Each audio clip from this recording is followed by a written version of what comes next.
me që keni kriju edhe ekip edhe keni ardhur nga Zvicra këtu në Kosovë, a ka qenë e vështirë për juve me gjithë frekuencën me ekipin e juaj apo me mënyrën se si bëhet biznes në Kosovë?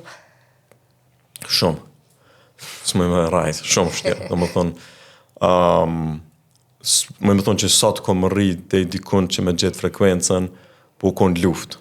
Do më thonë luft i mindset-av, luft i pikpamjeve, luft që shpunohet mirë. Në çdo aspekt. Do më thonë, mindseti i Kosovës, unë me përmbledh me një fjalë është katastrofë.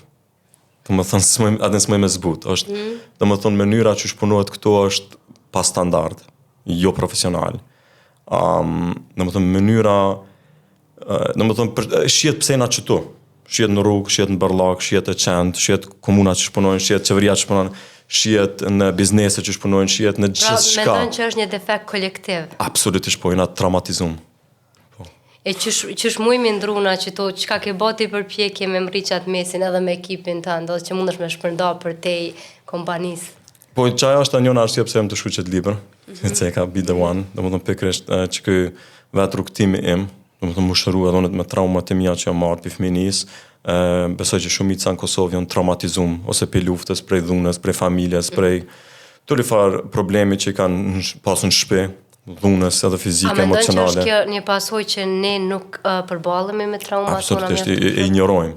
Domethënë na jetojna me trauma dhe na e kena normalizu abuzimin, na e kena normalizu rrugët e prishta, na e kena normalizu hajnin, na e kena normalizu korrupsionin, gjitha të këqija, domethënë